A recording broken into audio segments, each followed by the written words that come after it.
retour sur le début de saison. On a 2 semaines de championnat débuté. Donc, juste ce qui a bien été, ce qui a moins bien été. Donc, petit retour là-dessus.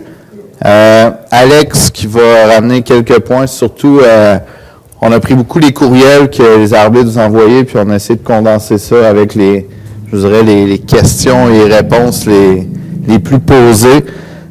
Puis Alex va vous résumer ça. Ensuite, nous autres, on va s'en aller, vu que c'est la partie la plus plate, comme on dit. Francis Latulippe, qui est en arrière, arbitre national, va faire une présentation sur la préparation à un match LSEQ. Et puis, finalement, pour clôturer la soirée, on va voir quelques vidéos sur les fautes de main. Puis, Lies Arfa est là, il va nous interpréter quelques vidéos. Bien sûr, vous allez pouvoir interagir avec lui. Et on commence sans plus tarder. Donc, au niveau du retour sur le début de la saison, je dirais un point, là, un thème qui a été à l'honneur là, dans ces derniers mois, ça a été au niveau du test physique. On a changé le test physique. Depuis janvier, on en a organisé 6.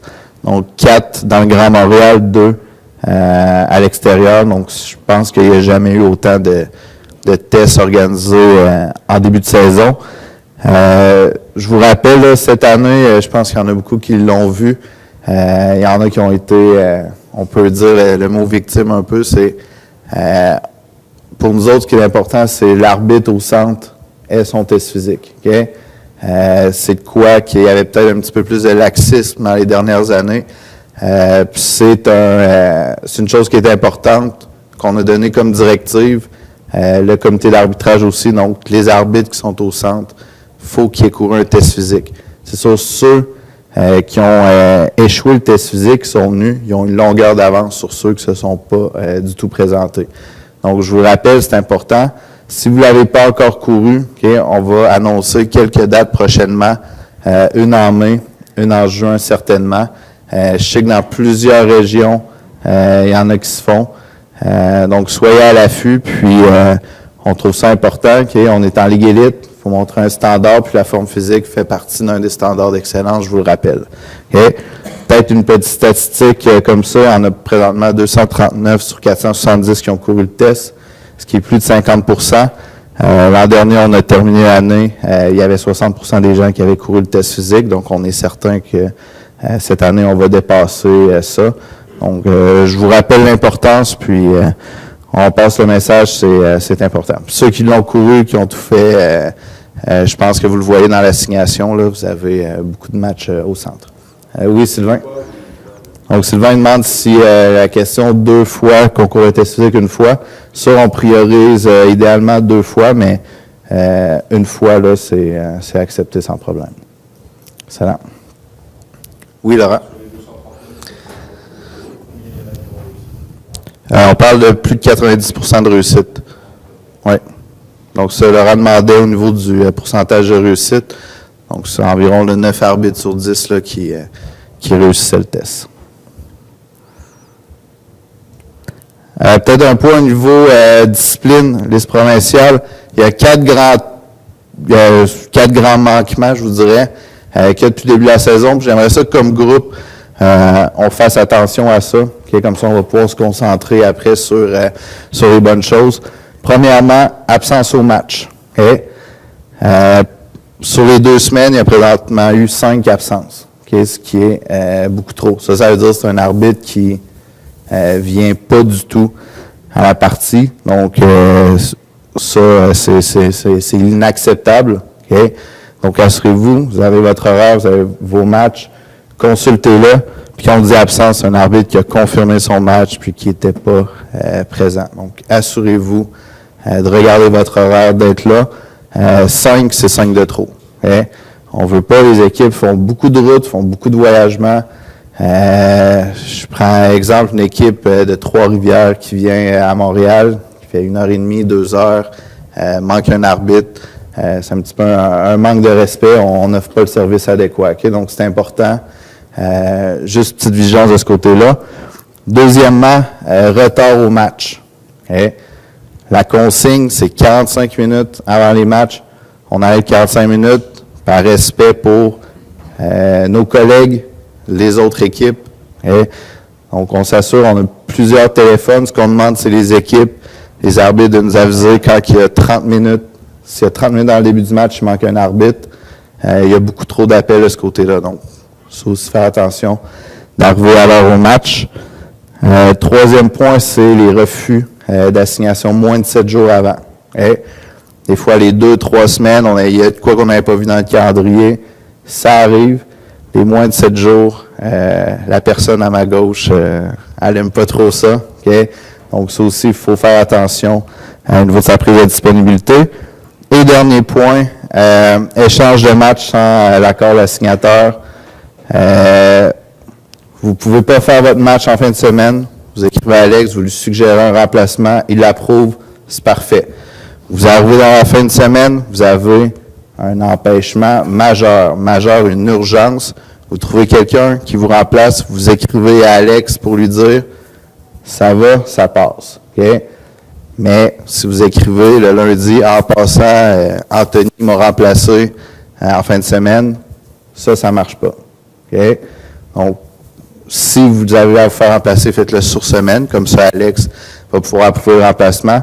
Si c'est sur fin de semaine, c'est seulement en cas d'urgence. Je vous rappelle, s'il y a une urgence, encore une fois monumentale, une ligne d'urgence à la Ligue Élite, vous parlez à Jaime Ventura, lui peut essayer de vous aider, mais encore une fois, c'est pas une ligne de remplacement, c'est seulement s'il y a urgence. Je vais parler un petit peu du rapport disciplinaire. D'ailleurs, en arrière, on a le comité de la Ligue Élite qui juge sur quelques cas du week-end dernier. Au niveau des rapports disciplinaires pour les arbitres, je vous dirais j'en ai lu plusieurs dans les derniers jours. Franchement, très bon travail jusqu'à maintenant, ça va bien. Les rapports sont somme toute clairs. Je veux juste qu'on travaille certains aspects. Puis ça, chaque réunion, peut-être je vais venir avec 2-3 exemples. Puis ça, c'est important parce que des rapports, on n'en écrit pas à tous les matchs. Mais quand ça arrive, il faut juste savoir quoi écrire. Aussi, si ça vous arrive, vous avez un responsable régional, vous pouvez aussi m'écrire, juste si vous voulez qu'on vous aide. J'aime beaucoup mieux vous aider sur le champ que vous écrivez votre rapport, puis après, je vous le demande de le réécrire. Donc, ça, le service est là, il n'y a pas de problème. Le point que je vais voir avec vous autres, c'est au niveau des comportements violents. Je vous dirais, les comportements violents, ce qui est important, c'est de bien le détailler. Pourquoi? Parce que quand vous faites état d'un comportement violent, souvent la Ligue va analyser le rapport puis donner des sanctions supplémentaires. Donc, c'est important que votre rapport soit bien écrit, soit bien détaillé. C'est ce qui peut faire la différence entre un match supplémentaire et, exemple, 8-10 matchs supplémentaires.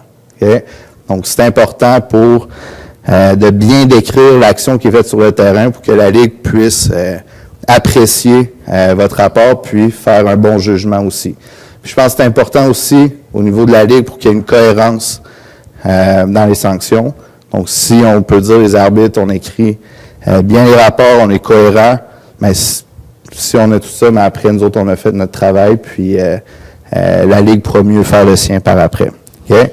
Donc, au niveau des comportements violents, ça, on s'entend, c'est quand le ballon n'est pas nécessairement à distance de jeu, ces choses-là. 3 petits points, ce qui serait important d'écrire, c'est les parties du corps utilisées sur quelle autre partie du corps. Exemple, coup de poing sur la tête, coup de pied sur la poitrine, ces choses-là. Donc, c'est important de bien détailler. Ensuite, expliquer le contexte. Le joueur a frappé, est-ce qu'il s'est passé quelque chose avant? Est-ce qu'il y a eu altercation entre les joueurs? Expliquer le contexte, comme ça, on va pouvoir plus apprécier la situation. Et finalement, écrivez le degré de force utilisé. Est-ce que le coup était violent selon vous? Est-ce que force normale, est-ce que c'est un coup au visage, mais sans usage excessif de la force, ces choses-là? Donc, assurez-vous de bien détailler quand vous écrivez. J'ai noté 3 rapports. Je vous les ai mis là. Vous allez voir, j'ai changé les noms et tout ça. Okay? J'ai été dans la thématique de la semaine, vous allez voir. Okay? Je ne sais pas si tu peux zoomer, Olivier, sur... OK. Donc, je le lis. Okay. À la 54e minute de jeu, le joueur numéro X de l'équipe de América, José Guerrero, s'est rendu coupable d'un comportement violent en utilisant son avant-bras comme une arme pour frapper le joueur de Montréal qui se tenait devant lui derrière la tête. Au moment de l'action, le ballon était en jeu, il venait d'être touché par un joueur de excusez-moi, j'ai raté, par un joueur qui a reçu le coup. Toutefois, ce geste ne faisait pas partie de l'action. Au moment où les 2 joueurs se disputaient le ballon, le joueur qui a été frappé est resté au sol 2 minutes sans ensuite relevé avec l'aide des physiothérapeutes. Donc, ça, ce qu'on peut voir, c'est un rapport qui est somme toute bien écrit. On explique la raison de l'expulsion, comportement violent. On explique que le joueur a utilisé son avant-bras comme une arme et pour frapper derrière la tête du joueur. Et on précise que le geste ne faisait pas partie de l'action. Donc, en mettant ces éléments-là, ben, la Ligue peut faire, après de mettre un match, normalement, ben là, elle a pris ça, c'est un geste volontaire derrière la tête. Bon, ça mérite peut-être 3-5 matchs. Des exemples comme ça. Je pense, Yannick, tu étais sur le match, si je ne me trompe pas. Oui. Ça mérite plus qu'un match. Hein? Bon, c'est ça. Donc, le rapport ici est somme toute bien écrit. Ça, c'est un exemple parmi tant d'autres. Un autre exemple, je vais vous montrer, comme je dis, c'est des cas réels. L'entraîneur, M. Frank Klopas, ne s'est pas comporté de façon responsable dans la surface technique. Qu'est-ce que ça nous dit? Ça ne nous dit rien. Qu'est-ce que la Ligue peut faire avec ça? On déchire, on met aux poubelles. Il y a son match de plus, ça finit là. Ce qu'on veut savoir là-dessus, c'est, à quelle minute c'est arrivé? Pourquoi il a été expulsé? Je le sais pour un entraîneur, la raison, c'est qu'il n'avait pas un comportement responsable. Mais pourquoi il n'avait pas un comportement responsable? Qu'est-ce qu'il a dit? Mettez des mots. Si vous dites, l'entraîneur était impoli avec moi, ben pour Sylvain, impoli, puis ma définition d'impoli, ça peut être 2 choses complètement différentes. Donc, mettez des mots. Ça, c'est important. Puis encore une fois, un entraîneur, ben, c'est ce qui va faire la différence entre un match et un petit peu plus de match. Donc, mettez des exemples concrets autour de ça. Dernier exemple. À la 15e minute, alors que je venais de signaler une faute en faveur de l'équipe de América et que le jeu était arrêté, le joueur numéro 12, M. Pablo Aguilar, il a reçu un carton hier en plus, a donné un coup de pied au visage du défenseur de l'équipe de Montréal. Plus précisément, les 2 joueurs étaient alors au sol à environ 12 mètres de la ligne de but et 10 mètres de la ligne de touche, du côté gauche de la zone défensive de l'équipe de Blainville. Le coup ne fut pas donné avec une grande violence et le joueur de Montréal ne fut pas blessé. J'ai donc immédiatement recyclé et j'ai expulsé M. Aguilar, carton rouge, car il s'est rendu coupable d'un comportement violent, conformément à la loi 12 et loi du jeu. M. Aguilar a alors quitté sans autre incident. Encore une fois, exemple de rapport qui est clair. On a une belle photo de la situation.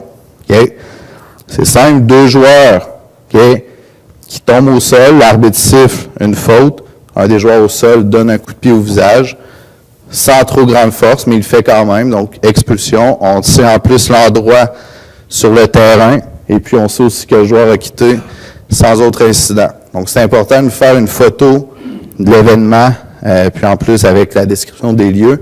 Puis vous voyez, ça c'est un paragraphe. En fait, là, ça paraît plus gros, mais ça c'est 3-4 lignes maximum. C'est bien décrit, ça montre les faits. Le coup, un coup de pied dans la face, peut-être qu'ils ont lu ça la première fois, un coup de pied au visage, on réagit, mais il dit ça a été fait sans grande violence, mais ça a été fait quand même. Donc, assurez-vous de mettre le plus de détails à ce niveau-là. Avez-vous des questions sur les rapports disciplinaires? Non, comme je l'ai dit, on va revenir. Je vais vous ramener quelques exemples de ces choses-là, mais juste mettez la viande, puis soyez concis, clair, puis donnez le plus de détails pour avoir une belle photo de ce qui s'est passé. Okay. Des points plus administratifs. Okay. En fin de semaine, il y a le championnat PLSQ qui débute. Et cette année, il y a une PLSQ réserve. Okay. Donc ça, au niveau de la PLSQ réserve, on ouvre un petit peu le nombre d'arbitres qui vont être là-dessus. Si vous êtes assigné sur un PLSQ réserve, okay, ce qu'on vous demande, c'est aller sur le site web de la Fédération pour la procédure de match. Okay. La procédure de match est complètement différente que celle de la Ligue élite. Okay. Complètement. Au niveau de la rentrée, la saisie de données, ces choses-là, c'est une toute autre histoire. Il y a aussi des délégués de match qui sont là. Et puis, ce qu'on vous demande sur ces matchs-là, c'est d'arriver 90 minutes à l'avance. Okay? Il y a un protocole. Il y a un protocole à suivre et il y a un code vestimentaire qui est polo, pantalon propre. Okay?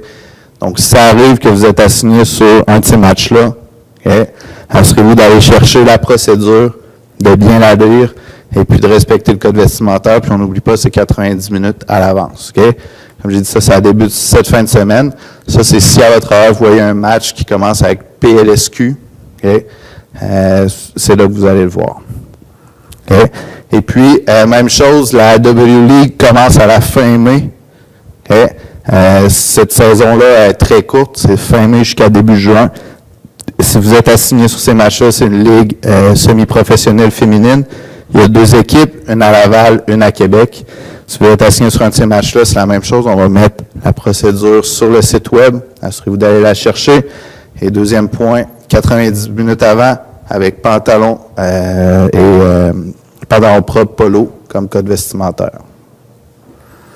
Des questions sur PLSQW League? Non? Ça. Dernier point, est-ce qu'il y en a qui ont reçu mon courriel tout à l'heure? Oui, vous l'avez lu. Est-ce que ça a l'air intéressant? Oui, OK, on verra. Okay. Je vous rappelle la Coupe du monde féminine qui est là cet été. C'est une Coupe du monde, que ça, je vous invite à aller voir des matchs. Les matchs à Montréal, okay, ça commence le 9 juin, le 13, 15, 17, 21, 26, 30. Une chose, okay, il n'y a jamais de match Ligue élite lors de ces journées-là. Jamais. Okay? Donc, si, exemple, vous dites pourquoi vous ne m'avez pas assigné le 13 juin, okay, c'est impossible, il n'y a aucun match. Okay? Donc, vous pouvez aller voir les matchs, aller apprécier, il n'y a pas de match arbitré. Okay? Dans le courriel que je vous ai envoyé, vous avez possibilité d'intervenir comme joueur dans les entraînements. Okay? Je sais qu'il y en a qui l'ont fait l'an dernier. L'expérience a été très, très positive. Okay? Pour les garçons, pour les filles, vous allez là. Oui, vous jouez, vous faites des simulations, mais vous côtoyez les arbitres de haut niveau, vous côtoyez les instructeurs de la FIFA, vous voyez ce qu'ils font. Des fois, ils peuvent peut-être même vous faire intervenir des fois comme arbitre. Okay? Je sais que ça a été fait quelques fois l'an dernier, mais c'est une belle expérience, c'est très intéressant. C'est sûr, tout dépendant du nombre qu'on va avoir, nous autres, on va sélectionner. Je vous ai envoyé un sondage. J'ai mis le sondage à venir rapidement, mais il est déjà parti. Okay? Ce qu'on vous demande d'écrire, c'est quand vos disponibilités. Si vous êtes disponible une journée, ben mettez-la. Okay? Si ça vous intéresse, il n'y a pas de problème. Si vous êtes disponible tous les jours au mois de juin, mettez-la aussi. Il y a vraiment... okay? On essaie de ratisser large, comme on dit. Puis aussi, ce qui est important de mettre, c'est vos expériences de joueur. Okay? Mettez ce que vous avez vécu comme joueur, ces choses-là. Puis c'est sûr, nous autres, on veut aller chercher... En fait, on veut des joueurs qui est en priorité. Donc, on veut quelqu'un qui a un certain passé là, de joueur ou un présent encore. Je sais qu'il y en a encore qui jouent dans la salle. Okay? Donc, c'est une opportunité qui est là pour vous autres. Puis, je vous encourage. Tous les entraînements, ça va être à tous les matins à Catalonia. C'est à la Chine. Okay? Donc, tous les matins, ils se retrouvent là. De mémoire, c'est de 9h à midi. Okay? L'entraînement, il n'est pas 3 heures, mais le temps qui arrive, tout ça, qui s'échauffe, okay? C'est environ cette durée-là. Okay? Donc, c'est une invitation. Si vous avez des questions, n'hésitez pas à m'écrire ces choses-là. Mais ce que je vous demande, si ça vous intéresse, de remplir le sondage assez rapidement, parce que la Coupe du monde commence le 6 juin. à Montréal le 9, mais le 6 juin, c'est dans 1 mois et quelques jours quand même. OK? Puis là, je fais la petite pub. Si vous voulez des billets, il y a la boutique en ligne de la Fédération qui est là, qui a des billets à prix réduit. OK? Donc, je laisse à la deuxième partie. OK? Ça n'a pas été trop long. Excellent. Donc, je laisse Alex parler.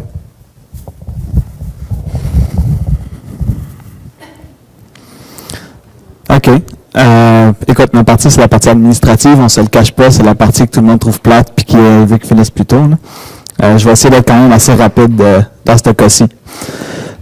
C'est juste... ma présentation aujourd'hui, ça va un peu autour du feedback que j'ai reçu, tant des arbitres qu'autant de la Ligue comme telle. Puis aussi un peu mes propres commentaires à ce point-là. Le premier point, c'est pour le refus d'une assignation. Les refus à moins de 7 jours de match, comme Mathieu en a parlé un petit peu tout à l'heure, c'est à essayer d'éviter le plus possible, s'il te plaît, parce que ça fait dire qu'il faut que je fasse plusieurs appels à plusieurs arbitres pour savoir s'il y a quelqu'un qui peut venir vous remplacer à cette journée-là. Ça prend beaucoup de temps, c'est beaucoup d'efforts aussi, juste pour un retour de match, que si vous m'aviez retourné la semaine d'avant, ça aurait été un peu plus facile à combler. Donc, il y en a quand même eu plusieurs. Il y en a eu qui ont été très justifiables. Ça, j'ai aucune raison. Mais il y en a d'autres qui me le retournent et qui me donnent aucune raison valable autre que je peux plus le faire. Fait que si vous devez me retourner un match à moins de 7 jours, s'il vous plaît, expliquez votre retour. Okay? Donnez-moi quelque chose, donnez-moi du jus pour que je puisse, quand j'en parle à Mathieu pour la discipline, je peux dire, lui, il m'a le retourné, mais il m'a dit telle chose. Okay? Puis ça fait qu'après ça passe beaucoup mieux. Échange de match. Dans le cas où est-ce que vous échangez de match avec un autre arbitre, c'est dans ma visée le plus rapidement possible. Si c'est durant la semaine pour un match de fin de semaine, vous me demandez la permission avant, s'il vous plaît. Je vais vous dire si l'arbitre peut faire le match en premier lieu. Donc, si je peux approuver le changement. Si c'est la fin de semaine, dans le cas où je suis pas là, puis vous pouvez pas faire votre match, puis vous devez l'échanger avec quelqu'un pour une raison ou une autre, m'avisez que vous avez fait le changement, donnez-moi la raison de votre changement, s'il vous plaît. Un échange de match, ça compte comme un refus si vous n'avez pas une raison valable pour la fin de semaine. Okay. Donc, si vous avez une raison valable, vous m'écrivez, vous me dites « je pouvais pas pour telle raison, tel arbitre peut, il va aller faire le match ». Quand je rentre au travail lundi, j'ai votre courriel en face, je le sais immédiatement, puis ça passe. Et aussi, ne faites pas en répétition. Okay, si à chaque fin de semaine, le même arbitre me revient tout le temps avec un match qui est échangé avec un autre arbitre, c'est parce qu'à un moment donné, je me demande pourquoi est-ce que j'assigne cet arbitre-là à la place d'appeler les autres arbitres que je pourrais assigner dessus. C'est juste en question de, quand je vous assigne sur le match, c'est vous que je m'attends à être sur le match. Ça arrive des imprévus, j'en suis très au courant, mais ça n'est pas supposé d'arriver à chaque fin de semaine, en général. Puis le dernier point, c'est les disponibilités. Okay, vous m'avez refusé un match. Si vous n'êtes pas disponible cette journée-là, enlevez votre disponibilité. Parce que quand vous refusez un match, puis vous étiez disponible cette journée-là, vous êtes encore disponible après avoir refusé le match. Je ne me rappelle pas de tous les arbitres qui m'ont fait des refus pour le 9 mai. Il y en a eu. Mais je ne me rappelle pas de tous les arbitres. Puis si votre nom est encore disponible, c'est très possible que je vais vous réassigner sur un autre match. Parce que je vais avoir oublié que vous m'aviez refusé un match cette journée-là. Ouais. Donc c'est juste un point pour rendre ma vie plus facile et la vôtre aussi. Quand vous refusez un match parce que vous n'êtes plus disponible à cette journée, allez dans vos disponibilités puis retirez la journée de vos disponibilités. Après ça, moi, votre nom n'apparaît plus. Hein? Comme ça, moi, je ne vous réassigne pas puis on ne se cause pas de trouble ni un ni l'autre. Hein? Ça, je l'ai remis juste au niveau informationnel. Ça, c'est toujours les sanctions qui sont en vigueur cette année. Il y en a déjà qui ont été mises en place pour les retours de moins de 7 jours. Comme j'ai dit, ceux qui me retournent un match le vendredi soir pour le samedi, puis qui me donnent aucune raison quelconque. Là. Ben, moi, je communique tout ça à la discipline, puis la discipline, après ça, prend les décisions par rapport à les informations que moi j'ai. Donc, encore une fois, si vous avez à faire un retour à moins de 7 jours, communiquez avec moi, puis donnez-moi la raison pour laquelle vous avez fait le retour. Okay? Tout est communiqué à ce que vous me dites. Le deuxième point auquel que je veux discuter, c'est un point qui a été soulevé par la Ligue, la LSEQ, finalement, au niveau de l'homologation des matchs. À quelques reprises, l'homologation était incomplète ou avait des détails qui étaient incorrects. Premier point, assurez-vous que les joueurs que vous avez sur la feuille de match, c'est les joueurs que vous cochez sur PTS. Okay.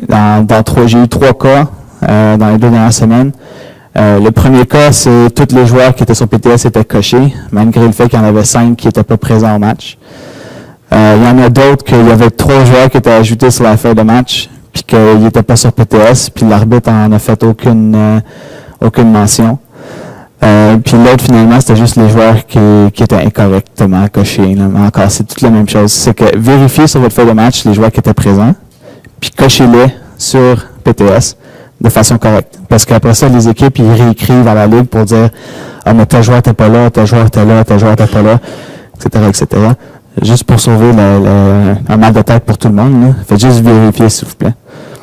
Dans le cas où, sur la feuille de match, vous avez un joueur qui a été écrit à la main, puis qui n'est pas sur le PTS, donc qui n'est pas disponible en tant que joueur sur PTS, vous décidez de faire une recherche pour joueur, mais ça fonctionne aussi pour une recherche d'arbitre, dans le cas où est-ce que l'arbitre est absent, puis il s'est fait remplacer par quelqu'un d'autre. Okay. Avant, on écrivait le numéro de passeport de 6 chiffres. Donc, par exemple, 1, 2, 3, 4, 5, 6. Mais maintenant, les passeports sont 8. C'est 8 chiffres. Donc, même si le passeport, c'est 1, 2, 3, 4, 5, 6, maintenant, c'est 0, 0. 1, 2, 3, 4, 5, 6. Il y a 8 chiffres. Vous devez mettre 8 chiffres pour que le système PTS retrouve le passeport. Parce que si vous ne mettez pas les 8 chiffres, il ne retrouvera pas le joueur, ne retrouvera pas l'entraîneur, ne retrouvera pas l'arbitre. Vous ne pourrez pas faire le changement à ce niveau-là. Okay. C'est un point qu'on a envoyé au début de l'année. Il va aller réenvoyer un courriel général. Je fais juste vous le rappeler. C'est 8 chiffres le passeport maintenant. Okay. Même si votre passeport, vous l'avez toujours écrit à 6 chiffres ou à 5 chiffres, je sais qu'il y en a qui ont encore 5 chiffres, vous ajoutez 3 zéros ou 2 zéros ou juste 1 zéro si vous êtes rendu au 7e chiffre. Peu importe, mais il y en a 8. Puis, finalement, le dernier point, la section commentaires de l'arbitre. La section commentaires de l'arbitre est là pour une raison. S'il y a toute irrégularité que vous n'êtes pas capable de mettre sur PTS, vous n'êtes pas capable d'ajouter un joueur à PTS, vous n'êtes pas capable d'ajouter un arbitre sur PTS, vous l'écrivez dans le commentaire de l'arbitre. Parce que les commentaires de l'arbitre sont acheminés à moi et à Mathieu. Puis après ça, nous autres, on peut en prendre compte. Mais idéalement, avant même qu'on reçoive les commentaires, vous nous avez écrit un courriel pour nous dire qu'il y a une problématique. Okay. Mais la section commentaires des arbitres, elle existe pour une raison. C'est pour la raison où est-ce que PTS, il y a quelque chose qui ne fonctionne pas. Puis il y avait une irrégularité dans le match. J'ai eu de la misère à dire ça. Et le dernier point, c'est les arbitres absents. Il y a eu quelques cas d'arbitres absents parce que je n'étais pas au courant qu'un arbitre a été absent avant la fin de la semaine. Donc, le samedi, dimanche, puis je l'ai su vendredi. Okay. Donc, c'est juste à ce niveau-là. S'il y a un arbitre qui est absent à votre match, okay, avant le match, à 30 minutes avant le match, il n'est toujours pas là, vous avez essayé de le contacter, ou vous avez appelé Rémi pour savoir si l'arbitre va venir. Okay. Avant le match, contactez Rémi, s'il y a un arbitre qui manque. Et c'est lui qui va être capable de vous aider à ce niveau-là. Okay, comme j'ai dit, c'est 30 minutes avant l'heure prévue du départ du match. Si vous ne l'avez pas contacté, Rémi, vous n'avez pas réussi, vous avez perdu son numéro, votre téléphone avait 0 barre, peu importe la raison qui a fait que vous n'avez pas pu l'appeler. Rémi, moi, il va communiquer avec moi. Mais si lui n'a pas d'informations, il ne peut pas me le dire. Si c'est arrivé, même si vous avez communiqué avec lui, écrivez-moi un courriel. Après le match, la journée même, okay, dites à tel match, okay, Alex Mackay a été absent. Okay, donc, il ne s'est pas présenté à son match. S'il s'est fait remplacer, assurez-vous de me dire, s'il vous plaît, l'arbitre avec qui il s'est fait remplacer. Et le numéro de passeport, préférablement. Surtout si c'est un arbitre qui n'était pas sur la liste provinciale. Idéalement, ça n'arrive pas, okay, mais c'est déjà arrivé dans le passé. Okay. Si vous avez un remplacement, envoyez-moi le nom et le passeport pour que moi, je puisse faire le changement sur PTS rapidement. Parce que si vous me dites 2 semaines après qu'un arbitre n'est pas présent au match, moi, j'ai probablement déjà payé l'arbitre. Ça veut dire que moi, il faut que j'aille dans sa paye, il faut que je mette un retrait, il faut que j'envoie à la discipline le fait qu'il était absent, puis après ça, il faut que je trouve l'arbitre qui a fait le match, que j'enlève le match, que je le confirme avec le nouvel arbitre, puis que je paye le nouvel arbitre séparément après. Okay. Donc, s'il vous plaît, s'il y a un arbitre absent, avisez-moi le plus rapidement possible pour être sûr que toutes nos données sont correctes. Écoute, c'est le feedback que j'ai reçu à présent. Est-ce que vous avez des questions auxquelles que je peux répondre présentement? Non? C'est assez clair. Donc, dans ce cas-ci, je vais laisser la parole à M. Francis Latulippe.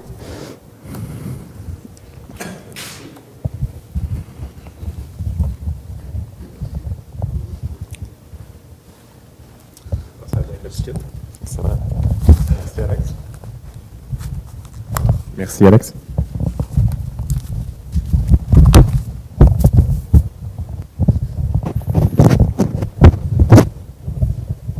Pardon.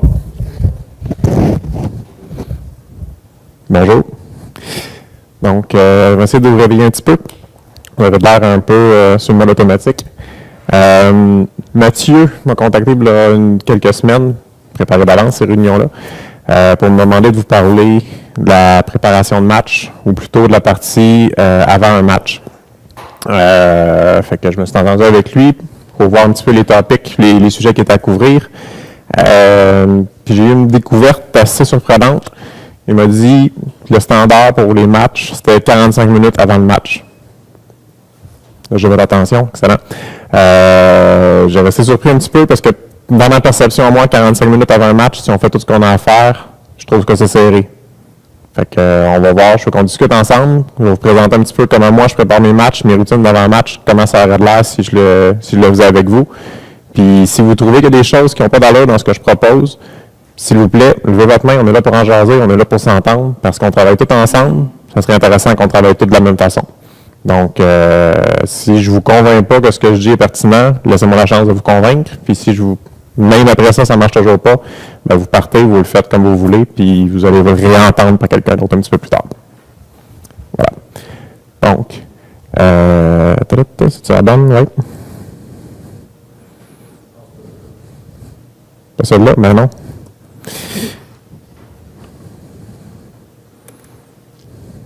Ah, plus d'allure.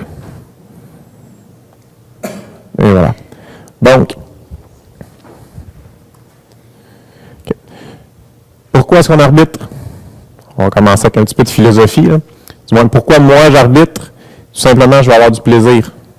Okay? Chaque match, quand on arrive, ce que j'espère que vous voulez avoir, c'est pas la paye 3 semaines après. On espère que le match qu'on va faire va être un match intéressant.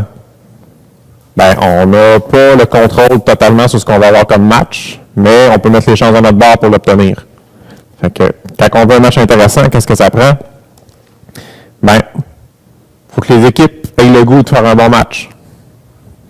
Si les équipes n'ont pas le goût de jouer ou s'ils arrivent à 8, on fait ce qu'on peut, on fait notre job, mais on n'a pas de plaisir. En tout cas, moi, j'en ai pas. J'ai de mauvaise humeur assez vite, puis c'est pas des matchs le fun pour personne. L'autre chose qu'on a besoin pour avoir un match intéressant, il faut que nous, on ait le goût d'arbitrer. Il faut qu'on soit dans un bon mood, il faut qu'on soit en forme, il faut qu'on soit prêt à faire le match. Puis, définitivement, il faut qu'on soit prêt à courir. Si on est blessé, si on est fatigué, le match, il est long, il est pénible, il n'est pas agréable, ni pour nous, ni pour les joueurs. Donc, c'est un petit peu le minding dans lequel je veux qu'on se place quand on arrive pour faire un match. Okay. On va rentrer un petit peu dans le détail sur ma vision pour que les équipes aient le goût. On n'a pas le contrôle sur tout, mais on peut mettre bien des petits trucs de notre bord. On sait que pendant le match, il y a 36 millions de choses qui vont arriver. On va manquer un quart à un moment donné. Des fois dans la première minute, des fois dans la 90e, des fois de la première à 90, dépendamment à qui on parle. Il faut faire avec.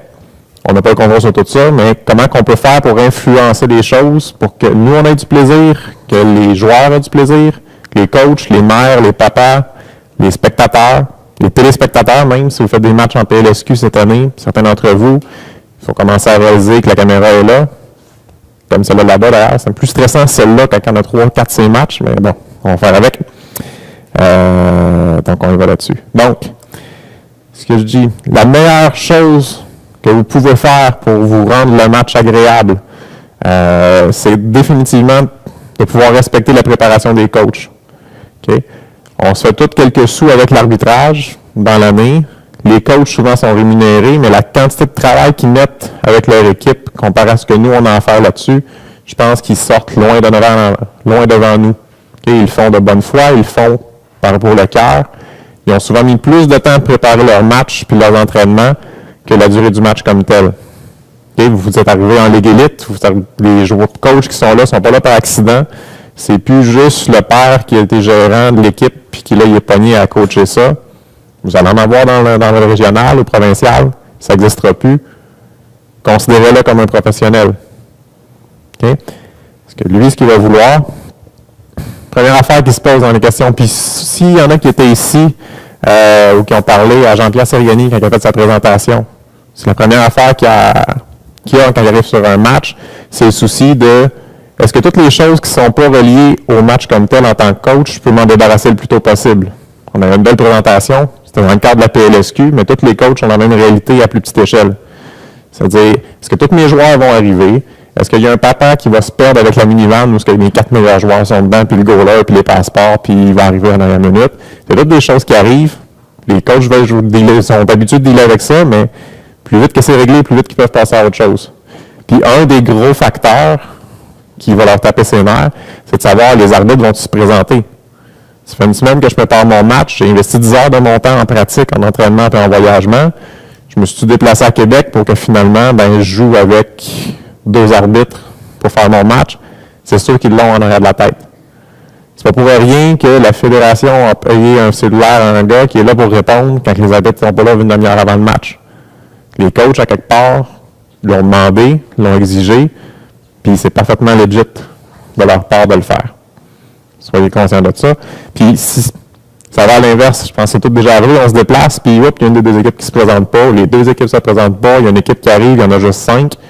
Vous autres, je ne sais pas, mais moi, mes soirées valent plus cher que de pouvoir me déplacer pour prendre l'air avec du monde que je ne connais pas. Si j'ai un match de soccer, c'est correct, on a du fun. Si je me déplace juste pour remplir de la paperasse puis dire que j'étais en retard, c'est pas agréable. Fait que si vous faites le coup aux 2 équipes, c'est sûr qu'ils s'en rendent compte. C'est sûr qu'ils ne sont pas de bonne humeur. Fait que vous vous mettez dans une position parce qu'en commençant le match, il y a déjà les 2 coachs qui ne vous respectent pas, puis les joueurs qui s'en sont rendus compte, ils ont déjà une dent contre vous autres. Vous n'êtes pas dans une situation où les équipes vont avoir le goût d'arbitrer, de faire un match qui a de l'allure.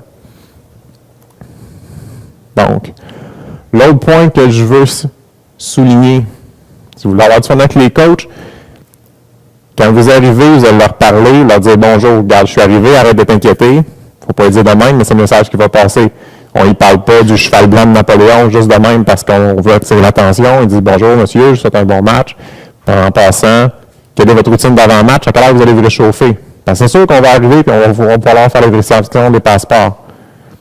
Il n'y a rien qui peut être plus frustrant pour un coach d'avoir placé tous ses petits comptes tout partout, puis d'avoir vérifié son petit papier, puis d'avoir fait bien attention à ça, pour que quand les joueurs commencent juste à avoir chaud un petit peu puis à se déplacer, l'arbitre qui arrive et dit « Hey, la vérification rappelle tes joueurs. » Ça ne marche juste pas. N'importe qui a joué doit avoir cette sensibilité-là de quand je suis dans mon préparation de match, sacrez-moi patience, je suis dans ma bulle.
Ah, il est pas off.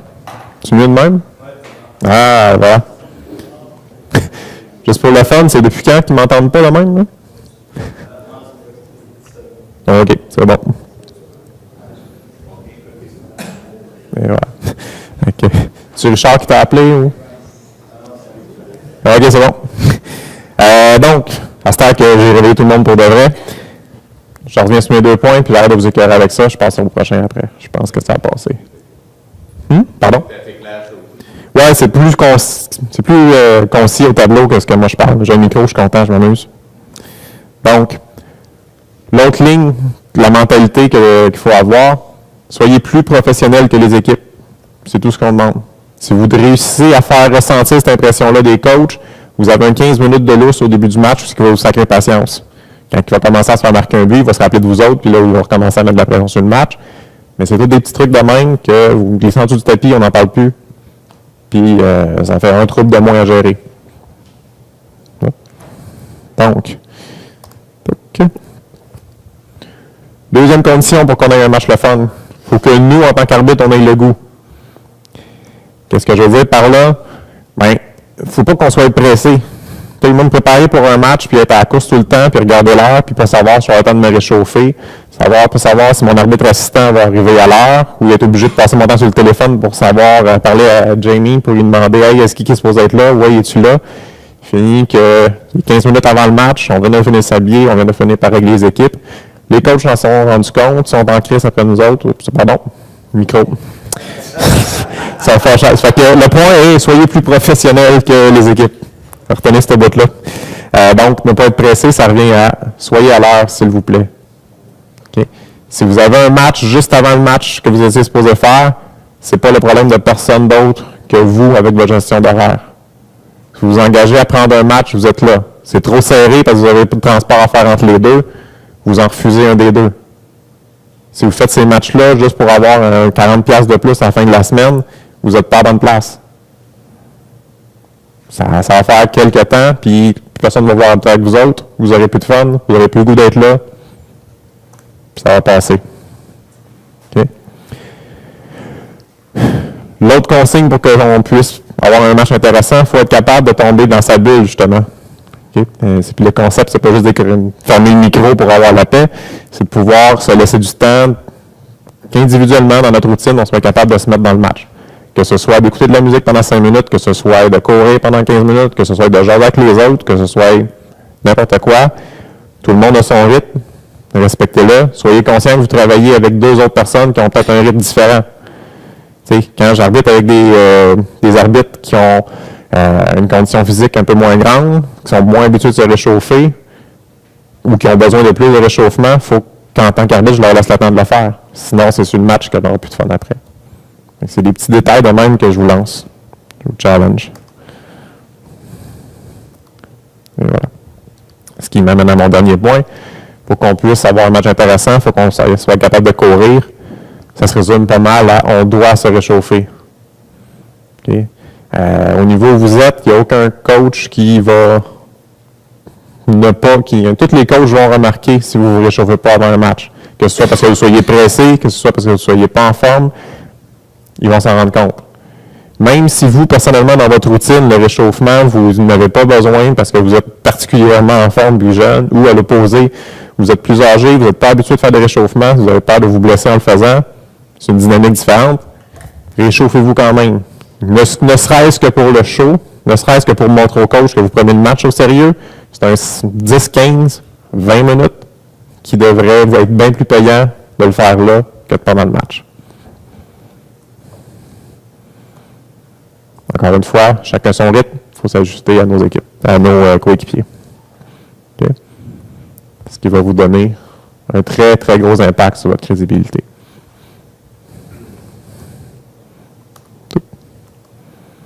Okay. Je vous donne la routine des équipes, de quoi ça va avoir de l'air. Je vais passer vite parce que vous devez pas mal toutes les connaître, vous l'avez vu. Ça se passe toujours à peu près de la même façon. Les joueurs vont commencer à arriver 60 minutes avant le match. Ils vont se réchauffer, ils vont s'habiller. Le coach va les laisser tranquille pendant 15 minutes, le temps qu'ils s'acclimatent, que les retardataires arrivent. Le coach va vouloir donner son speech d'avant-match. On va dire qui joue, briefer l'équipe, un petit pep talk. Peu importe, tout le monde va avoir sa mécanique, mais tous les coachs que j'ai vus ont besoin de ce moment-là avant un match. 30 quelques minutes avant le début du match, 35, là, les joueurs vont commencer à bouger. Ça va varier d'une équipe à l'autre, ça va varier d'un groupe d'âge à l'autre. Mais grosso modo, ça va toujours être la même chose. 5 minutes avant le début du match, les joueurs vont se ramasser autour du banc. Dernière bouteille d'eau, dernière gorgée, dernier mot du coach. Puis, 3 minutes avant le début du match, on va commencer avec l'entrée protocolaire. Okay? C'est toutes des dates, c'est toutes des heures qui prennent en considération que les équipes retournent au banc, il n'y a pas de vestiaire. C'est simple, mais ça va ressembler à ça. Puis j'attire l'attention sur toutes les étapes que les joueurs vont avoir avant de commencer un match. Puis on va continuer avec ce qui se passe avec les arbitres tout de suite après. Parce que, je vais toutes les afficher. Toutes les étapes que les joueurs ont faites, les arbitres ont exactement les mêmes étapes à suivre. On va arriver au terrain, il va falloir se changer, il va falloir s'habiller. Éventuellement, on va avoir une discussion d'avant-match avec nos équipes, avec nos coéquipiers, un plan de match, des instructions, qu'on se connaisse, qu'on ne se connaisse pas. Il y a toujours un petit moment où on a un 5-10 minutes on s'assied, on jase, on se concentre, puis on bouge après. Un 20 minutes d'échauffement, le retour au banc, puis l'entrée protocolaire. Si on n'a pas le choix, on suit les équipes. Sauf qu'en plus, on a la vérification de l'équipement, de l'identité des joueurs à faire, puis la vérification du terrain. Principalement les buts ou les choses dangereuses. J'assume que tout le monde ici est habitué de le faire pour le genre de match auquel la LSEQ donne accès. Okay? J'essaye, quand Mathieu me dit c'est 45 minutes de temps avant le match pour le standard en PSQ, j'ai fait OK, c'est correct, soit il court tout partout, puis j'assume que 45 minutes de temps, si on arrive, c'est parce qu'on est déjà habillé pour aller courir, il manque juste le chandail à mettre, puis on part. C'est la seule façon que moi je vois qu'on peut le faire d'une façon posée, professionnelle, puis efficace. C'est sûr qu'il y a moyen de le rusher en 25-30 minutes, mais on ne peut pas commencer un match dans un état calme et serein si on ne le fait pas comme ça. Puis les coachs n'auront pas le goût de nous voir là. J'en suis convaincu.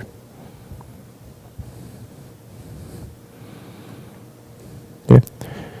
Je vais vous donner ce que moi, quand je prépare mes matchs, la mentalité dans laquelle je suis. Première priorité, c'est de m'occuper des autres, de l'extérieur. De me débarrasser, la même mentalité que le coach a, là, de se débarrasser de tous les petits détails qui ne sont pas dans son match, qu'il faut juste les sortir de notre plateau à nous. Ben, je vais m'occuper des coachs pour aller les calmer, pas les calmer, mais les rassurer que tout est sous contrôle, que je suis là, je vais prendre le contrôle du reste des choses. Ce bout-là, tu n'as plus à t'en préoccuper. M'occuper des vérifications du terrain, des joueurs. Une fois que ça s'est fait, on est dans notre bulle, notre équipe d'arbitrage, on n'a plus d'interaction avec les coachs, on ne peut pas venir nous voir, on ne veut pas les voir, tout le monde est content. On jase entre nous autres, puis ça finit avec, on se prépare chacun individuellement, mentalement, un petit ramp-up pour le match, principalement avec le réchauffement, puis les petites périodes plus individuelles de ce côté-là. Si vous faites un match avec moi cet été, je vous jure que c'est la routine qu'on va avoir. Si on ne suit pas cette routine-là, je vais commencer, je ne vais pas être de bonne humeur, les coachs ne m'aimeront pas, les joueurs non plus, vous autres non plus, je n'avais pas de plaisir. Puis, Mathieu va me chicaner après, parce que j'ai vu la bête toute la soirée. Ça arrive. Ça, c'est étonnant ce que tu dis là. C'est-à-dire? Parce que, moi je raisonne un petit peu par rapport à la vie en entreprise, si tu veux. Mais quand il y a quelque chose qui ne fait pas notre affaire, parce qu'il y a un événement qu'on ne peut pas contrôler, tu ne peux pas tout contrôler dans ta routine, ça ne doit surtout pas retomber sur ton propre caractère, sur ta propre attitude, si tu veux. Il faut que le niveau de professionnalisme aille au-delà de ça et qu'on prenne sur soi et dire, zut, ma routine, c'est comme ça que je l'aimais, mais ça ne doit surtout pas paraître. Parce que les autres ne sont pas responsables de ça. Les autres ne sont pas responsables. Les parents, les coachs, à la limite, regarde, il y a un incident avec ton assistant, il ne faut pas que ça te mette en furie pour que tu fasses un mauvais match, tu es énervé, parce que ce n'est pas leur faute non plus. C'est pas leur faute. Je n'ai pas dit que je faisais un mauvais match. Ça, j'ai jamais dit ça. Premièrement. Okay, je vais juste répéter la question pour... C'est sûr qu'on va s'en sortir. Je résume la question, parce que pour les gens à la caméra, monsieur propose que le fait que j'ai un problème de routine, ça impacte mon humeur, donc ça va impacter les matchs. C'est pas correct. Ça n'impactera pas le résultat du match. Ça n'impactera pas la façon dont je vais appeler les fautes. Ça va impacter mon plaisir à le faire. J'ai moins de plaisir, forcément, le résultat va être l'agréabilité de moi envers mon équipe, puis surtout envers les personnes qui ne sont pas responsables de leurs actes, là, je vais avoir un problème de ce côté-là. Les joueurs vont avoir leur match, la foule va avoir leur show, leur spectacle. Je ne serai pas le spectacle, ça va rester les joueurs qui sont là, mais ça ne sera pas plaisant. Pour moi, au moins. De ce côté-là. D'autres questions? Mathieu, au téléphone, pas de questions? Ah. Les textos, moi, je répondrai après. Voilà. Donc, le résumé du résumé, arrivez tôt. Arrivez tôt. OK? Prenez contact avec les coachs pour vous bâtir du capital de crédibilité. On forme notre équipe, on prend le temps de justement de connaître nos arbitres assistants, de comprendre. S'il y a des situations exceptionnelles, il y en a, on est capable d'aider avec, je suis capable de comprendre, mais il ne peut pas en avoir à chaque match. Parce qu'on se réchauffe pour la crédibilité, pour votre corps, pour le bien de tout le monde. Puis à la fin, on s'amuse. Voilà. Question? Yes? Question? Ouais? Oui? Merci à vous. Plaisir.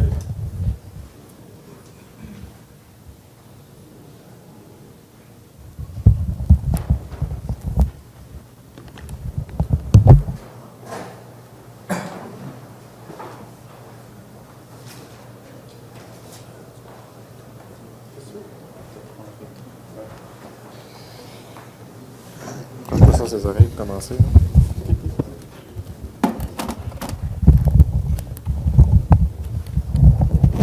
Ça suit.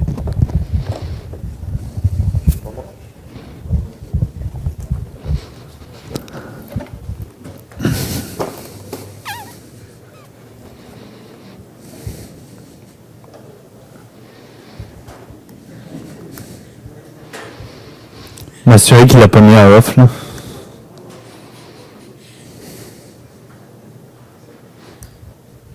Ça me correct. Vous voyez, hein, chaque fois qu'on est ici, on est mis à porter des cochons comme ça, là. Mais bon.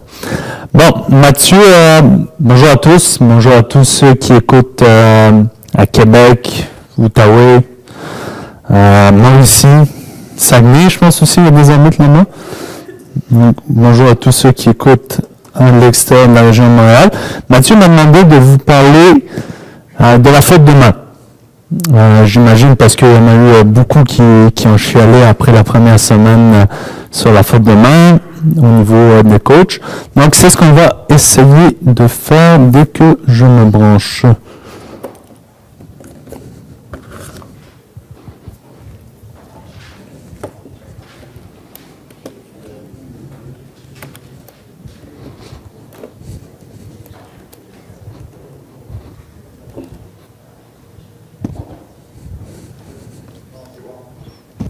Tu vois? OK. Bon, faute de main.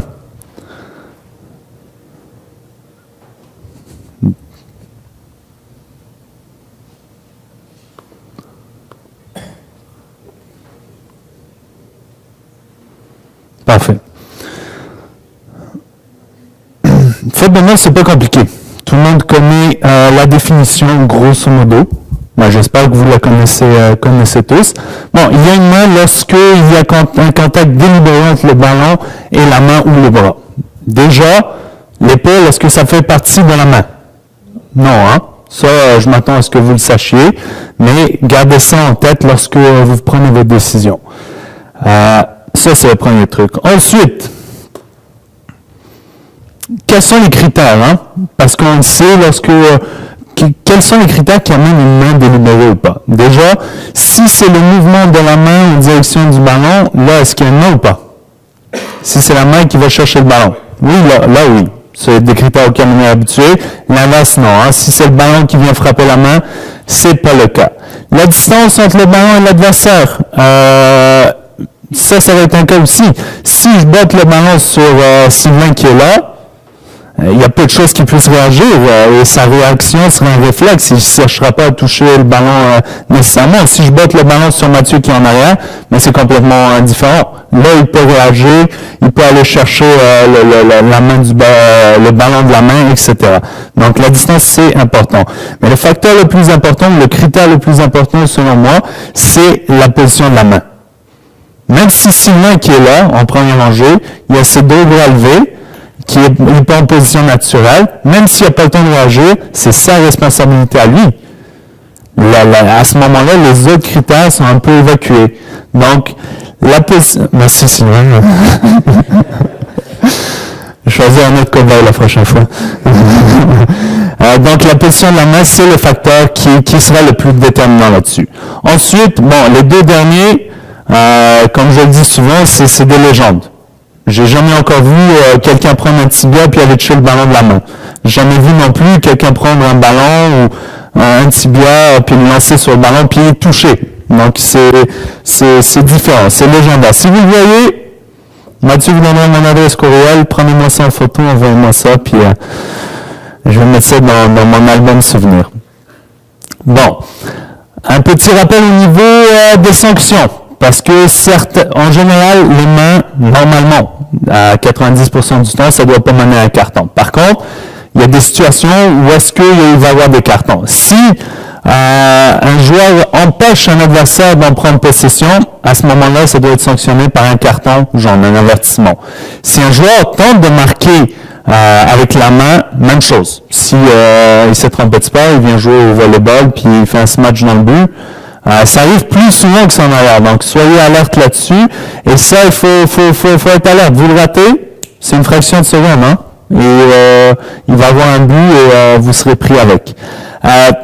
Ou une faute tactique, et là-dessus, c'est en général, au niveau des mains, c'est lorsqu'il y a un tir qui est fait vers le but et que il y a un gardien en arrière ou que le ballon va à l'extérieur. Dès qu'il y a un tir qui est pris, quelqu'un qui touche, si le ballon va à l'extérieur du cadre, à ce moment-là, ça va être un carton. S'il y a un gardien derrière et c'est pas une occasion de but manifeste, à ce moment-là, c'est un carton. Parce que si c'est un filet désert et que le joueur touche avec la main, empêche le ballon d'entrer, on passe dans la catégorie suivante, on annule une occasion de but manifeste et ça doit mener à une expulsion. Parfait? Donc, on vient de faire un petit rappel des lois du jeu. C'est pas sorcier. J'ai fait un copier-coller des lois du jeu pour la plupart. Alors, on va voir quelques vidéos. Bon, je sais pas si on peut étendre. Il essaie de voler le show tout le temps, hein?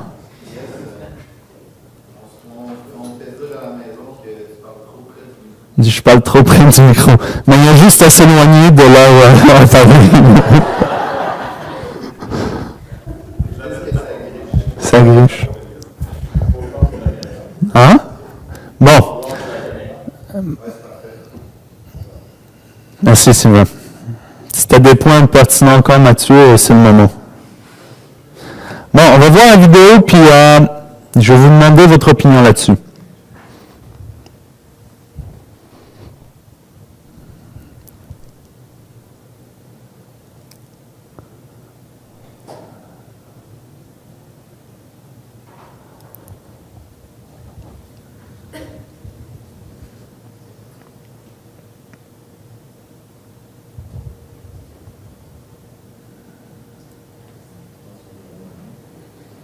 OK. Qui a une opinion? Hein? Laurent, il y a toujours une opinion. Donc, quelqu'un d'autre. Oui. Penalty sans carton. Quelqu'un d'autre. Oui. Pas de faute. Quelqu'un d'autre. OK. Pourquoi penalty, pas de carton? Pourquoi penalty sans carton? Justement, il a utilisé sa main pour intercepter la balle. Il a, dans l'esprit, comme il était à 100%, il veut prendre intercepter la balle. OK. Donc il a utilisé sa main. Volontairement, OK. Laurent, pourquoi carton? Il n'y a pas de carton, je vois. Pas de carton? Je pense qu'il aurait pu avoir son bras serré OK. et éviter De grossir son corps. Oui. En arrière? Ben, c'est le coup. OK.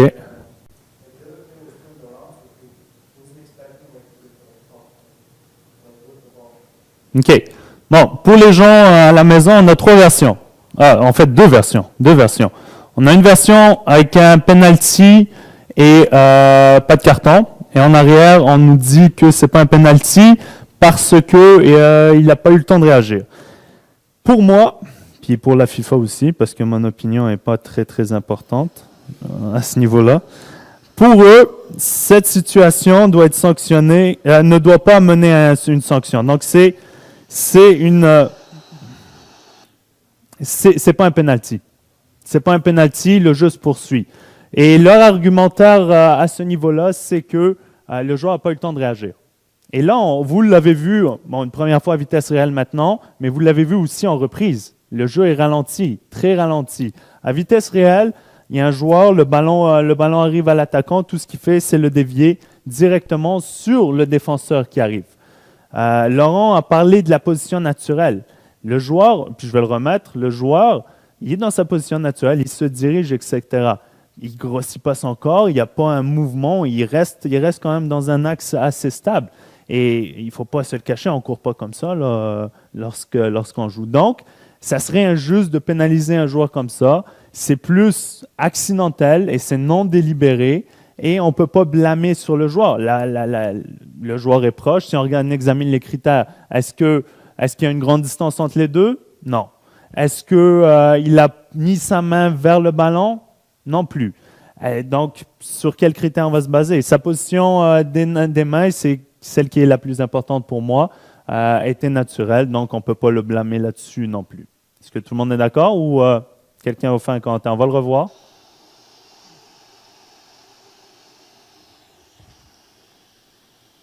On regarde ici, ça dévie, boum, tout de suite. Et rappelez-vous, ça c'est un ralenti. À vitesse réelle, c'est beaucoup plus rapide. Est-ce qu'il fait un mouvement? Oui. En arrière?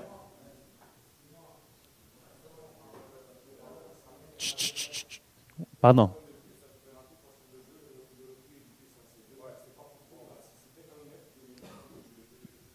Non, là-dessus, il faut pas regardez-le à vitesse réelle. On va le revoir à vitesse réelle. Vitesse réelle, le ballon dévie, il ne le voit pas arriver tout de suite. Ça ne peut pas être un penalty. Il vient, il ne cherche pas. Ça arrive comme ça. Il n'a pas le temps de réagir. Il n'a pas le temps de réagir et pénaliser un joueur là-dessus, ça serait injuste. Oui. Oui.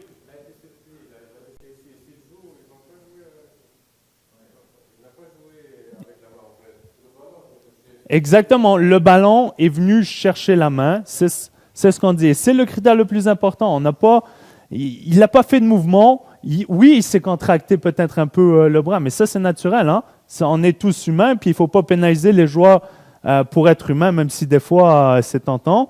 Mais il réagit. Il y a quelque chose qui vient vers lui. Il voit quelque chose apparaître. Il réagit. Mais il n'y a pas un mouvement clair cherchant à contrôler le ballon là-dessus. Monsieur en premier, oui.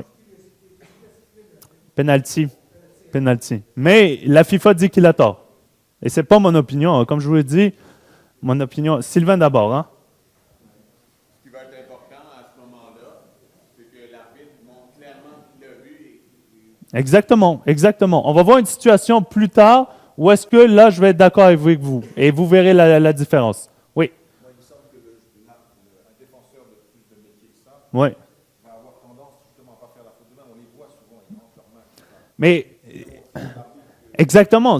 On voit comment une erreur, c'est un arbitre assez expérimenté qui fait un match, j'imagine, de Ligue des Champions, si je me fie au nom, entre l'AC Milan et une autre équipe. Donc, ça doit être un arbitre expérimenté.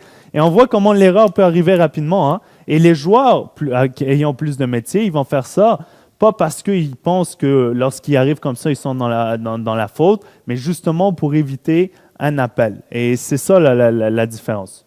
Moi, j'ai basé mon explication sur le fait que ensuite la balle change clairement de trajectoire. Mais ça, c'est clair. Ça frappe quelqu'un. La trajectoire du ballon n'est pas un facteur, n'est pas un critère. C'est sûr que si ça frappe quelqu'un, à ce moment-là, ça va dévier. On est d'accord? Parfait. On va voir le prochain. Bon, celui-là...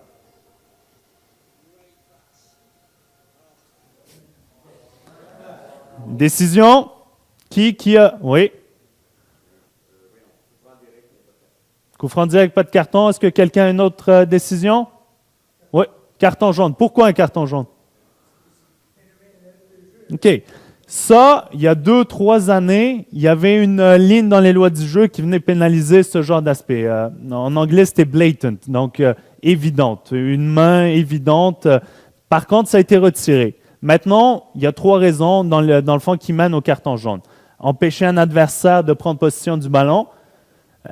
OK, ils empêchent une touche pour l'autre équipe, mais ils vont avoir un coup franc. Donc là-dessus, ils n'empêchent pas réellement un adversaire de prendre possession.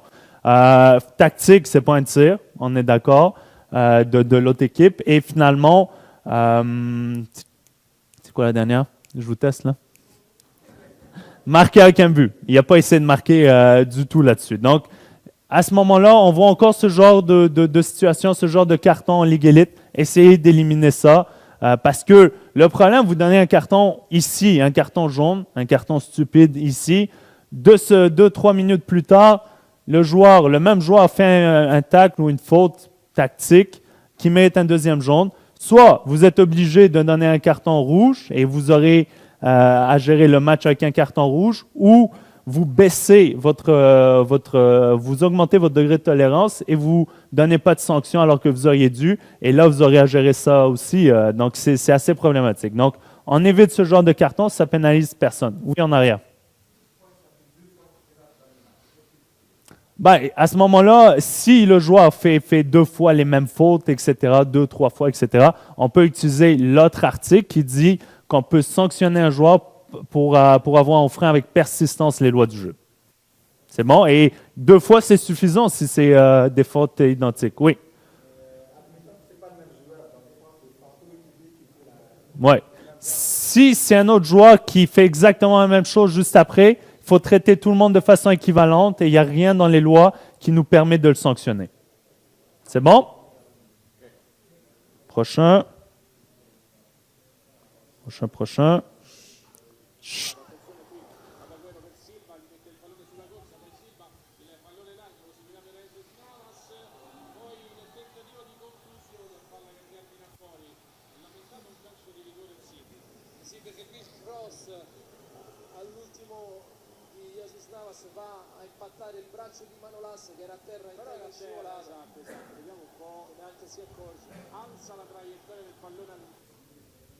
Décision.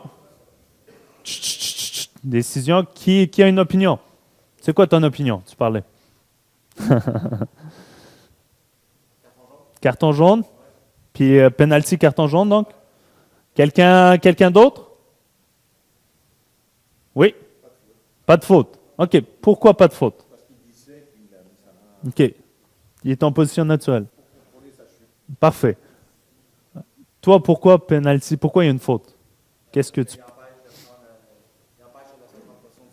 OK.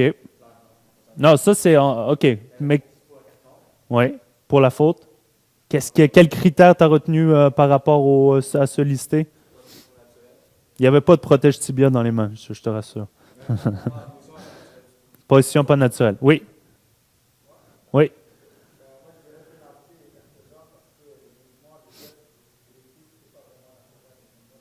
OK.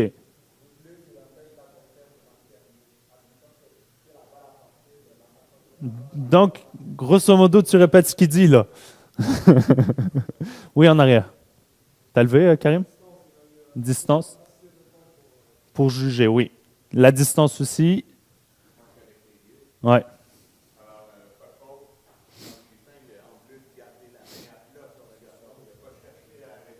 OK. Les vieux ont tort. C'est pas moi qui le dis, hein? C'est pas moi qui le dis. Donc, la décision correcte pour ce clip-là, c'est penalty, carton jaune. Carton jaune.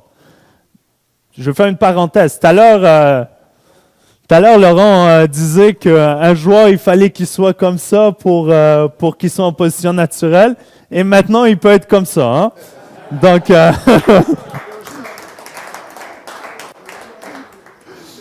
Il était au sol. Ah, il peut être couché à la plage. Bon, ça c'est réglé. Le cas de Laurent est réglé. Bon, pourquoi Penalty, carton jaune. Bon, le carton jaune, on va l'éliminer parce qu'il est facile. Il y avait un joueur en arrière, vous l'avez tous vu, qui aurait pu reprendre. Ça, c'est facile. Pourquoi penalty? Ce qu'on dit, avant, c'était un peu plus compliqué. Maintenant, c'est simple. Si un joueur prend le risque d'aller au sol, et c'est à lui, c'est sa responsabilité. Il faut vraiment que les mains soient collées. S'il prend le risque de challenger le ballon, d'attaquer le ballon, à ce moment-là, c'est sans risque à lui. Mais là-dessus, c'est assez clair. Il est couché. On dirait qu'il était à la plage. Qu'il était à la plage, exactement, il relaxait, il savait exactement ce qu'il faisait. Il voulait couper la trajectoire de la passe. Il a réussi. Et il s'en est bien tiré parce qu'au final, l'arbitre a sifflé un corner, je pense. Un corner. Ouais. Donc, il a fait son travail. Parfait. Tout le monde est d'accord? Prochain.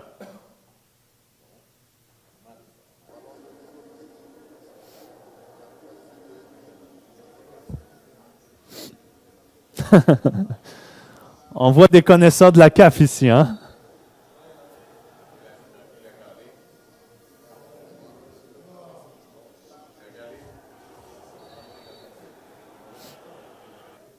OK, décision. Penalty, carton jaune. Penalty, est-ce que tout le monde est d'accord? Carton jaune, est-ce que tout le monde est d'accord? Je veux juste voir une chose.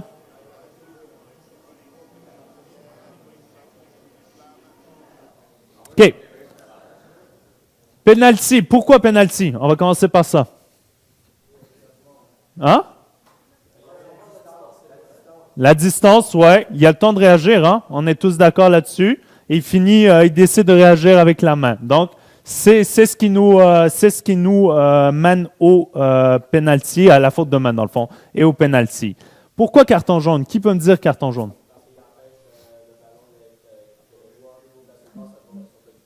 Exact. Oui. Autre chose? OK. Je vais juste revenir un peu en arrière.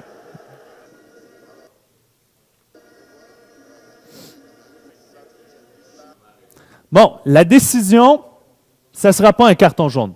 Pourquoi? Non, on regarde juste la main. Pourquoi? Oui, Alex. Chut.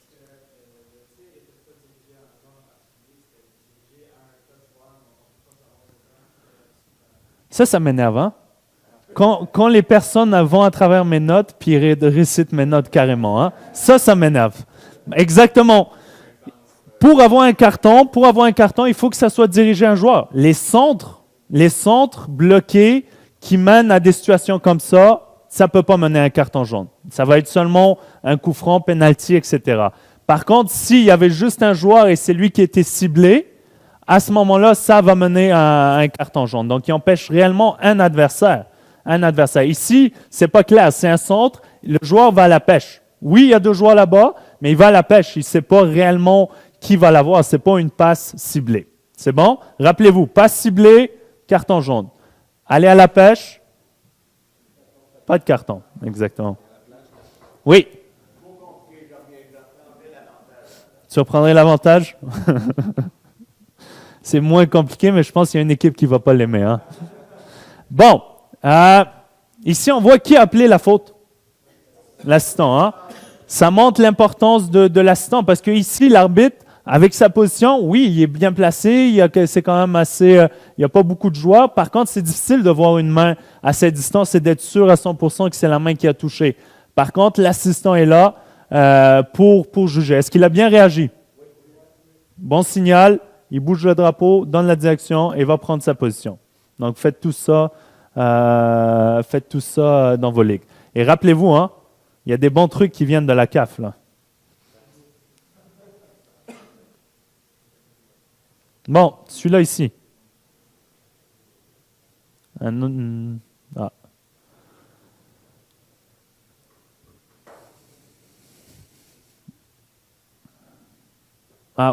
autre, dans le fond, celle-là, c'est pour souligner encore une fois le travail de l'arbitre assistant. Regardez le ballon.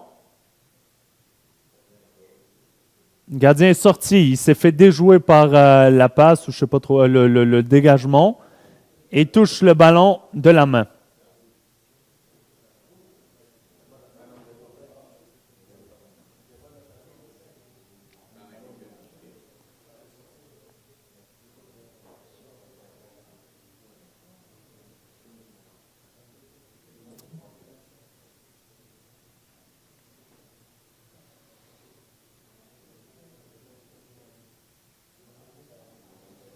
Très serré, hein? Très serré.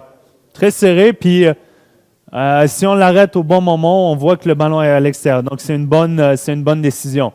Par contre, il faut être alerte là, quand on est arbitre assistant. Hein? Faut pas, lorsqu'on voit une petite balle aller vers le gardien, il ne faut pas rester statique, il faut l'accompagner jusqu'à temps qu'il n'y a pas de risque. Sinon, on va rater ce genre de situation. D'accord? Pourquoi carton jaune, pas rouge? Oui?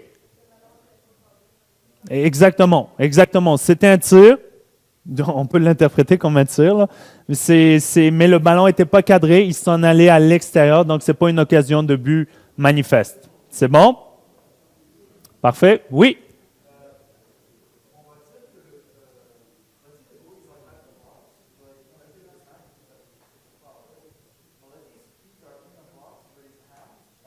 OK. We'll see at the next clip. It will answer. La CAF encore.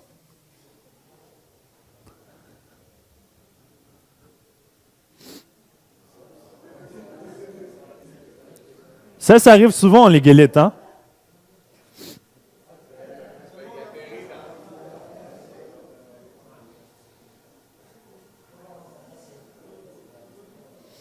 Décision. Décision. Levez la main, levez la main. OK. Coup franc, carton jaune, oui. Coup franc, carton jaune. Quelqu'un d'autre? Gérard? Gérard, t'es un sauvage, t'es un sauvage, t'es un sauvage. La bonne décision, c'est coup franc, carton rouge. Coup franc, parce qu'il l'a pris à l'extérieur des mains, c'est clair. Carton rouge, pourquoi? Je vais vous le montrer.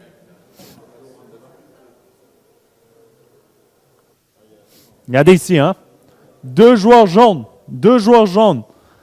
Et si un des deux joueurs jaunes reprend le ballon, tout ce qu'il a à faire, c'est le mettre dans un filet désert. Donc, on n'a pas à se soucier des défenseurs. C'est un tap-in, comme on dit dans le langage du hockey, là, pour faire honneur aux séries.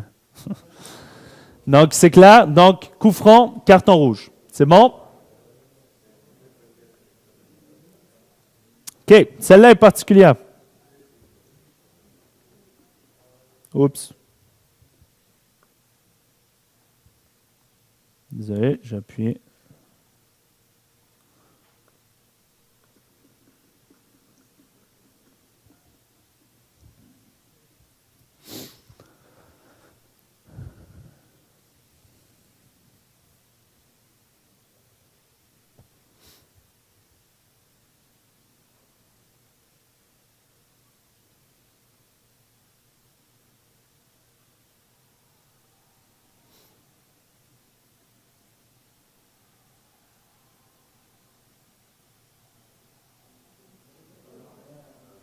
Ah, ça va, ils vont zoomer.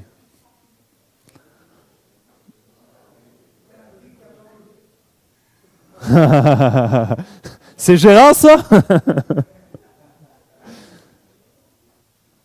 OK, on voit pas grand-chose non plus. Hein? Non, je vais aller chercher... OK. Ouais.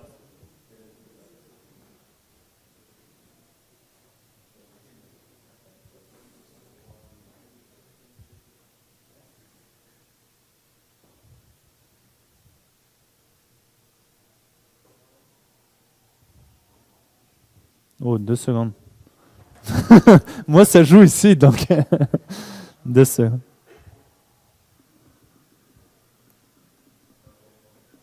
Ouais, il est assez grand.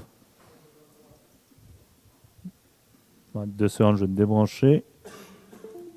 Et rebrancher. On va voir.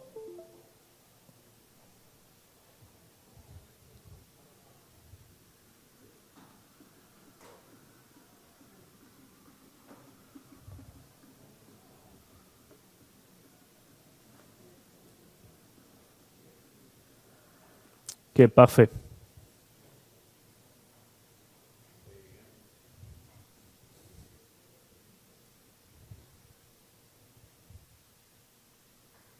Bon, on va le revoir. En espérant que ça marche là.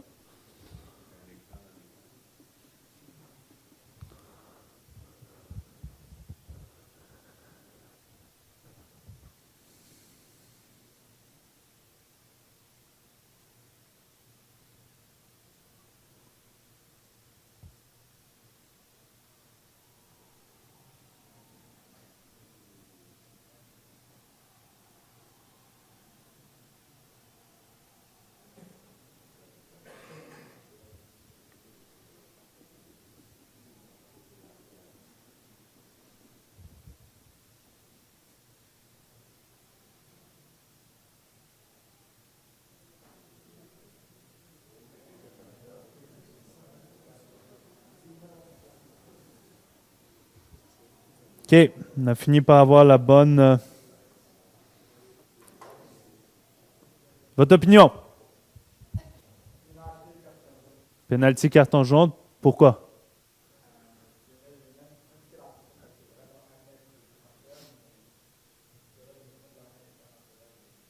OK. Qui d'autre? Vous êtes tous d'accord? OK. Ici, oui, c'est la bonne décision. Pourquoi le carton jaune? C'est pas une occasion manifeste, mais c'est un tir au but. Ici, oui. Par contre, c'est très, très serré, là. Vous semblez direct au niveau de la décision, mais c'est très serré. Le joueur fait un pas, sort le bras, et le bras le touche ici. S'il était en position naturelle, ça l'aurait frappé ici. Par contre, ce qu'on nous dit maintenant, c'est dès que le joueur prend le risque d'attaquer le ballon et s'écarte un peu de la position naturelle, c'est sa responsabilité. Même si ça frappe ici, ça aurait frappé ici, il n'y aurait même pas eu de débat. Ça frappe ici, c'est sur lui et c'est sa responsabilité. Ce qu'on veut, c'est simplifier le travail de l'arbitre parce que ce genre de situation, on ne va pas commencer à juger. Est-ce que Satché là ou là? Satché ici, c'est la main, il n'était pas en position naturelle. On veut simplifier le travail des arbitres, d'où le changement un peu au niveau de la rigueur des mains. C'est bon? Questions? Commentaires? Bon, ça finit la présentation, donc merci d'avoir écouté. Je cède la parole à Mathieu. Et il va vous faire un speech. Envoie à tout le monde à la maison. Ouais, merci Lies, merci Francis, merci Alex pour les présentations. Donc, en fait, pas de message pour la fin, là, à part c'est de retenir les messages qu'on vous a lancés ce soir. Prochaine réunion en mai qui risque d'être du contenu pratiquement 100% technique, donc vous faire venir.